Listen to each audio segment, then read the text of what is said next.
How you guys doing? Welcome to my channel. This is U2CANB Grade, and this is the season 2 episode 6 PValley review. And between last week's episode and this week's episode, it has just been an emotional roller coaster.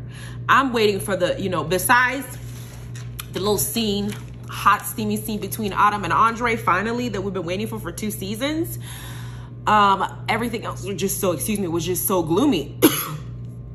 And it's just, I don't even know where to begin, but let me try and piece things together based on what I saw. And spoiler alert, I'm gonna tell y'all what happened. So first of all, it begins with the sex scene between Diamond and one of the new hires at the strip club, at the PValley club. And they're doing it. And Diamond, has since had a thing for Keyshawn. He's like the guy who really wants to save Keyshawn for real. Derek painted himself as the Captain Save-A-Ho, or Captain, let me give Keyshawn self-esteem. Let me make her feel like she's loved. Let me give her what she's not getting from her stepmom at her house or for her father. But now I'm just beating her up and whooping her and just giving her black eyes and beating my own kid and breaking my 3-year-old's arm. Diamond already fought Derek and he was able to beat him up. He almost whooped him if Keyshawn didn't pull out that gun and stopped him. But now Keyshawn is at home while Diamond is over here getting it in with her.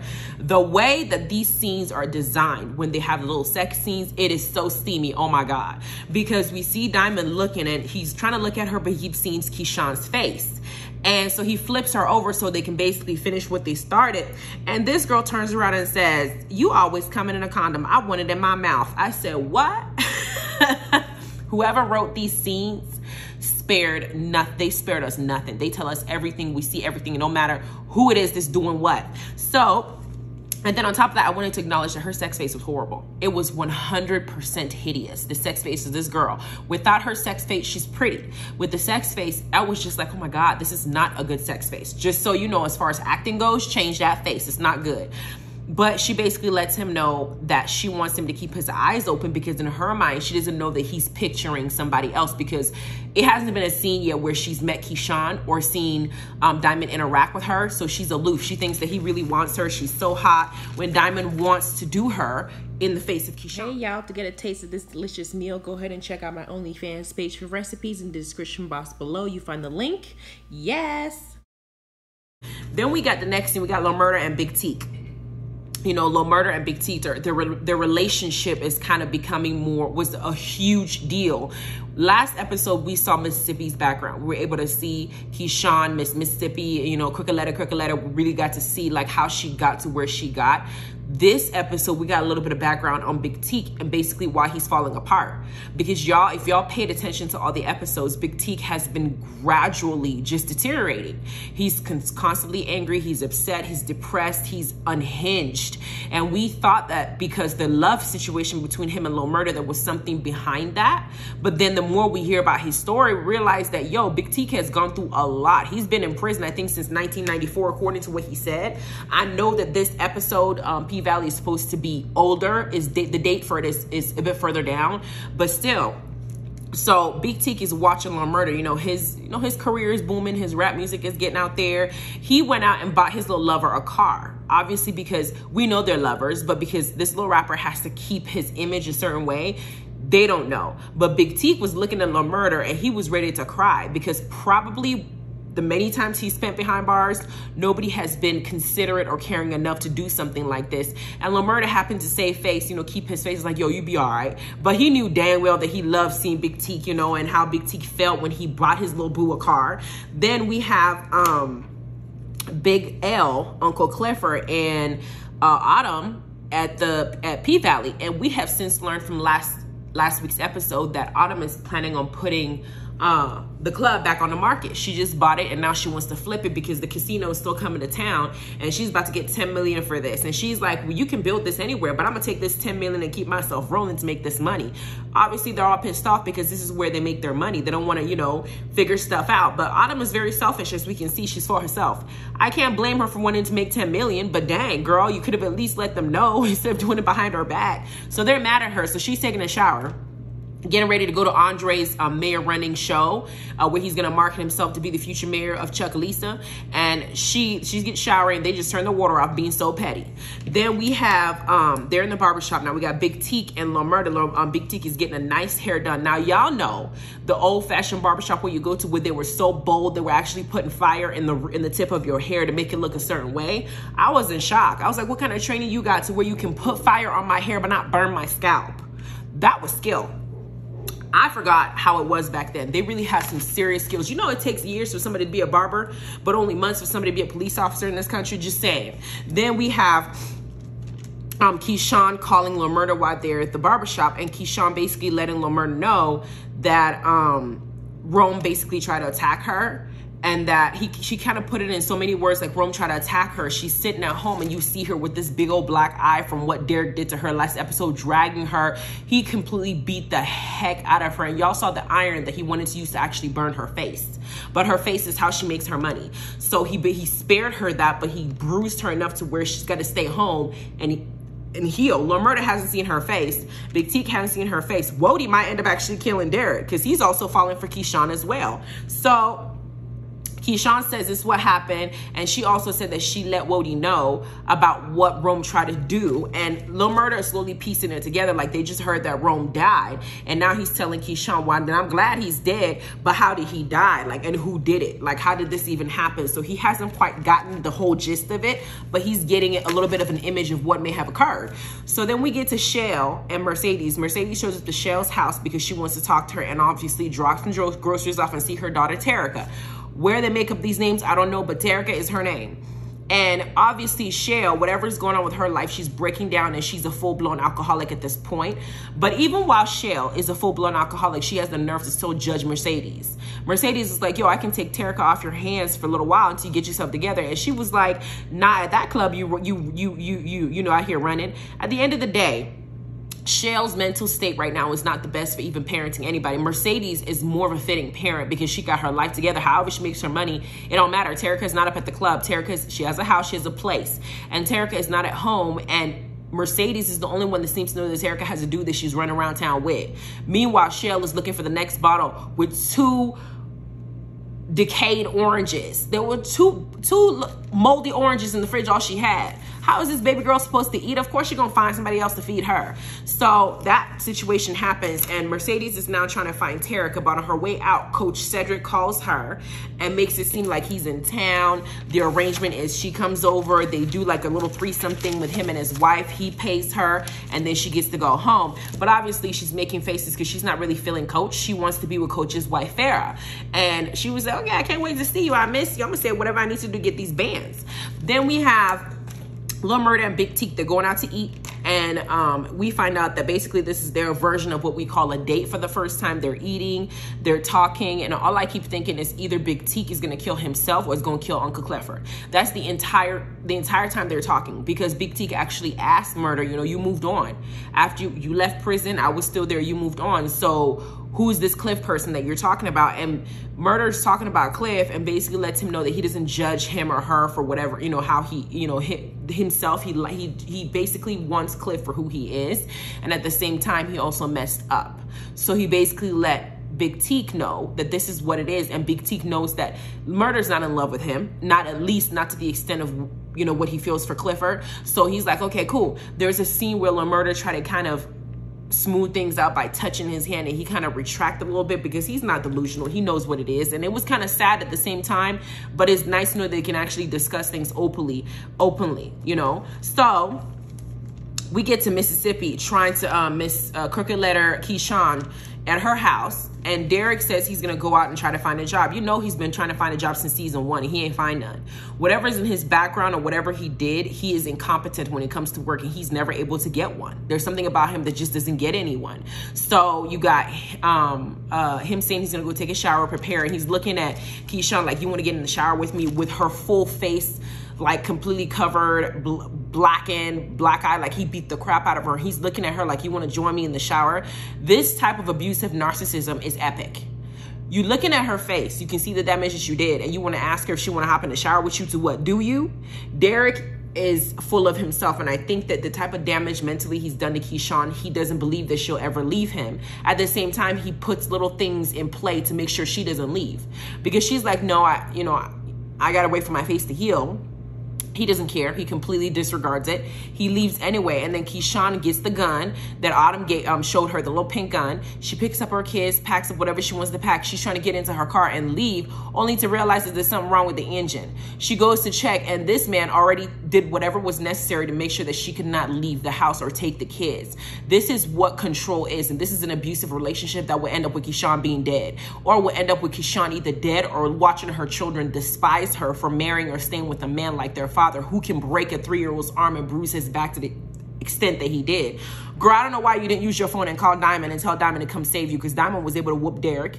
Uncle Clifford will show come up, because Uncle Clifford said he's been in an abusive relationship. Lil Murder will pull up. Big Teak will definitely kill this mother. So I don't know why you're sitting here trying to do this by yourself. Call somebody to help you. You got several people that will be there and help you, because they don't like him either. So she ends up going back in the house now that she realizes she can't leave. And then she's upset because now she realized the extent of what, basically who she lives with. Then we get to Lil Murder and Big Teak at the gas station. And somebody pulls up and they're playing his music. And he's like, yo, I'm on the radio. Big Teak is obviously proud of his man. He's on the radio. His rap is there. People are, they don't even know his face, but they know his song. Right? So now that people know his song, they're taking pictures of him. Big Teak, like I said, he's unhinged. Some dude comes up like, yo, you're gonna pump your gas or leave? And Big Teak is ready to he's ready to go off. He's ready to go ahead and whoop that guy. If he had a gun, I'd probably pop him in the head with it. Whatever was going on, he's ready to unleash whatever aggression he's had pent up. You got Lil Murder as in the person that's keeping him from going over the edge the entire episode, and it's just hard to watch. Then you have, at the club scene, you got the two duos performing the best performance I have ever seen since Mercedes, or since Keyshawn got on the pole. Did a great job. And another dude named Terrence comes up saying that he's willing to pay a couple bands if she was able to convince one of her girls to hold for him. And she's telling him, yo, I don't think she's like that. He's like, why don't you put in a good word for me? She ends up telling her friend to go and dance for him. But the way that she's looking at him is like, she didn't really talk to that girl about what the man wants. He doesn't just want to dance. He wants to actually take you somewhere and have sex with you, basically sell your body.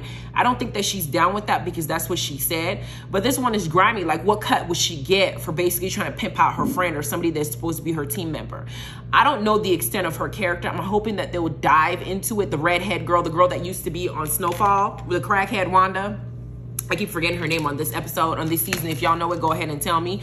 But I mean, I just want to know like what her character is going to progress to become, because she seems like she's just shady.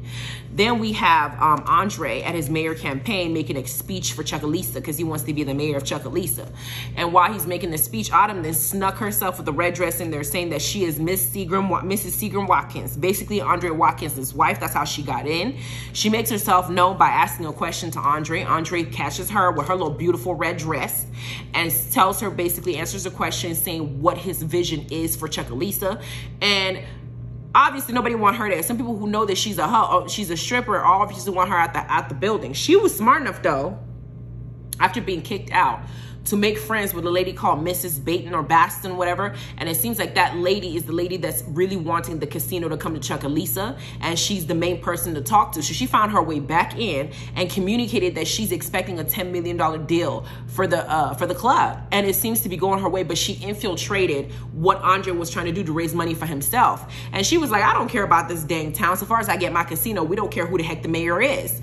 And it kind of affected what he wants to do. And you can see he's mad. He's looking at her like, what is wrong with you? Every time I see you, something always goes wrong in my life, basically. Then we get to the scene with Coach. So Coach is not having sex with his wife, Farrah and Mercedes. And as he's doing it, he's really thinking he's in there tearing that up. He's really getting into that thing, ready to get into that wop, whatever. Then he pays attention to his wife, Farrah, and what she was doing to Mercedes. The way her fingers were going at Mercedes, it was like she was a professional. Like she didn't been with women. You didn't even know she ever been with a man. And Coach is watching this whole scene and watching Mercedes throw back, her back just throw into this beautiful orgasmic moment. And he's looking like, I wasn't the one who make her feel that way. She was supposed to be doing me. How is she over here doing my wife? He gets jealous and get up, and everything spills out. Farrah's like, I've been married to you for 19 years. You don't even know I like women. You don't know anything about me. You think you're the only one that can go out here and cheat because you're the only one that like the WAPs and like the PUSSY, but you think I don't want some too? Now that you get to know who I am, you can see what I can do without you here. Because to me, Coach has the money. Coach felt like he had the power, and so he felt like because he had the money, married Farrah, he could do whatever he wanted, and she just had to deal with it. Now he's watching his wife please the woman he brought into the mix, and it's not him, and she's doing a better job than he did. She didn't scream for him like that. So he's feeling some type of way. And she's like, you're not finna let me leave here without giving me my 40 bands for having to sit here through this with you and your little old self. Farrah, of course, says, yo, you can't go back on your word. You got to give her what you said you were going to give her. But then as he's getting the money, Mercedes is better than me. After dealing with that, she sure did leave the house without her bill. And I said, no, I her money. I said, no. After having to sit there and watch Coach's body with his Viagra-filled stuff that he put together so he can perform, you think I'm gonna walk out of there without taking my 40 bands if that's what you agreed to because I have my kids to take care of? I'm gonna take all my money because I'm never gonna see you again, and you're not about to shortchange me because your wife did a better job than you. Okay, you should have done a better job. Then outside the club, we got redhead Barbie talking to a white boy, talking about I'm a hoe. He's like, it was a good thing because I'm a hoe too, so they're gonna be a hoe together, and that was that scene. We got Derek coming home. Of course, he didn't get the job as usual because he's a bum. And he's looking at Keyshawn. Keyshawn has the gun, and she's contemplating whether she wants to shoot her man, the father of her child. And she hides the gun under the pillow. And I'm like, Keyshawn, that's not smart. You better put that gun back inside where it was and wait for him to fall asleep and really do him like he does you, girl. You better figure this out because this man has you on lockdown. Now you can't even leave the house or get into your car and leave because he knows how far he's gone. He has you locked up, and he was very strategic in how he got you here hooked. He comes in and he tells her, it looks like you stayed in the house all day. I didn't see your phone go off. I don't know if he was making a correlation to, I know you went to the car and saw what I did, or you just stayed at home and really didn't try to leave after I did what I did to you. She's like, yeah, I just stayed home and watched something. And you also know that when he said that, it's basically letting us know that he's keeping tabs on her GPS.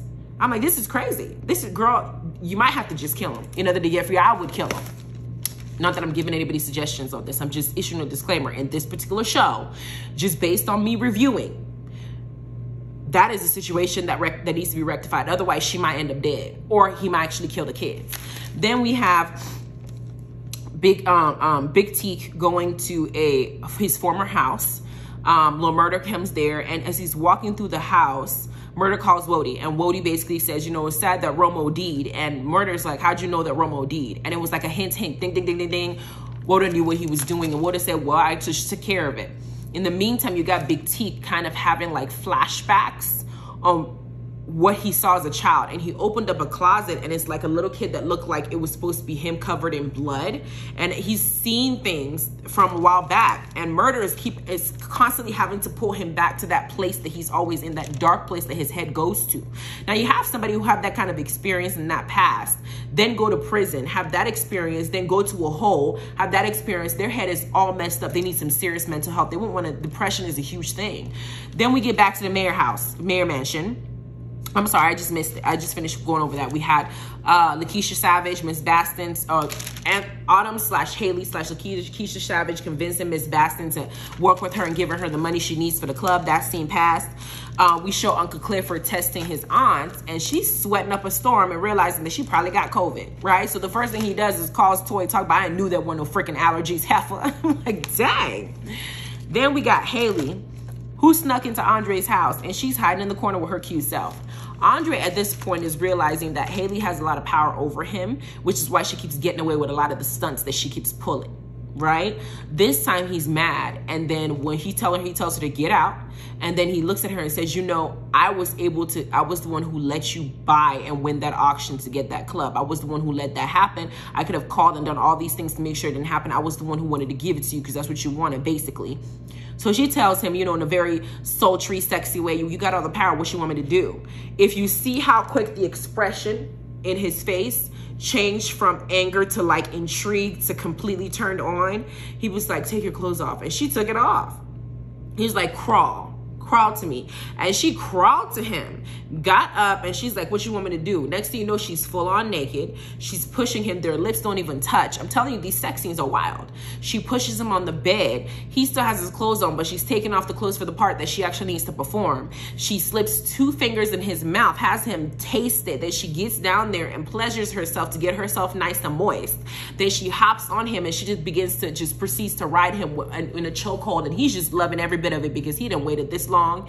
Even when he did it with his wife last season, he was picturing her, and we're seeing this thing where she's like, girl, at this point, Autumn is like, I done put this man through everything. I done stole, you know, a lot of stuff from him. I done messed up a lot of his life. I might as well give him some booty, and here she is just let him have it, and he's just lying in the bed and being taken advantage of and enjoying every moment.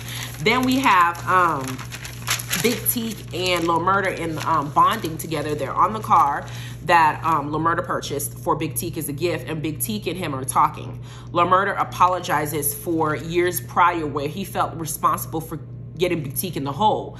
And Big Teak is like, that's not the first time I've been in the hole. I've been in prison since 1994. I've been in the hole several times. It's just that when I saw you and old dude named Boozy or whatever his name is had a knife to you, I pictured my mom. And then he tells the story of his mom who got crazy. I say she had the devil in her, who went one by one, killing off all her children, him being 7 years old, ran as far as he could to a dark place, which ended up being the closet, covered in blood, hiding because his mom is now basically murdering all the kids, and they're screaming and yelling, and she's just killing them, murdering them. He happened to survive.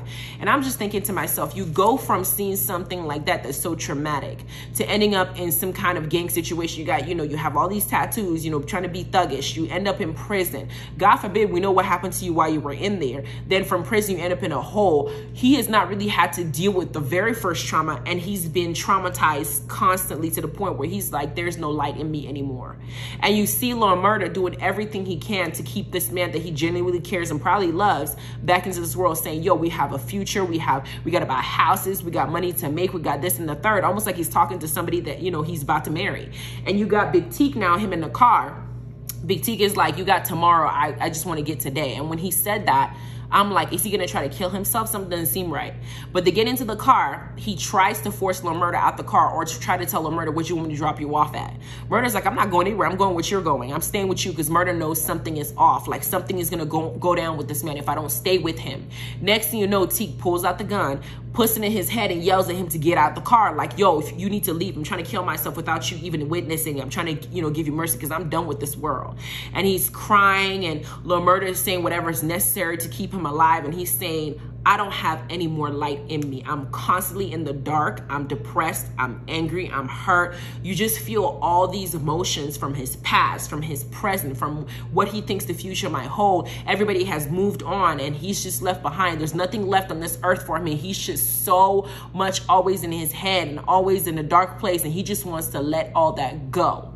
So next thing you know, while Murder's trying to keep him safe, he shoots himself. Murder comes out of the car covered in blood, and you can see the trauma in his face because Teak had his own trauma and what got him to where he is, but now having to watch him shoot himself has now traumatized Murder. So Murder is now out the car, and he's basically still shaking, trying to figure out, make sense of what just happened. They show the next scene, and Terica shows up at Mercedes' house, and she's preggo. She's pregnant. She's now, you know, they put her in Shelly's house because she was supposed to prevent what happened to Mercedes when she was 15, getting pregnant by Shell's husband, right? But then Shell's a drunk. Terica needed an outlet. She found a dude, and now she's pregnant herself. She went to her mama's house because now she needs help on what to do. Then in the meantime, you got Lil Murder showing up at Uncle Clifford's house. He's covered in blood, and he's like, yo, I'm not okay. I'm not okay. I'm basically falling apart. I need your help. I need you to do something because I just can't do this anymore. I love you, dude. You need to stay with me. Let's figure this out because I can't do this alone no more. And Clifford, looking at him, can see like a broken person. Like he's just broken. Like he can't catch a break. So he lets him in the house, and then that's how this episode ends. So I was like, this episode was good. But between last week and this week, it was a lot to take in. I will be honest, it was a lot to take in, but it was still a good episode, all in all. So I'm going to go ahead and watch Real Housewives of Atlanta and also Murder to Medicine and do the reviews and let y'all know what I think about the episodes. But go ahead and like, subscribe, and ring the notification bell. Let me know what you think in the comments. You guys have a good night. Bye.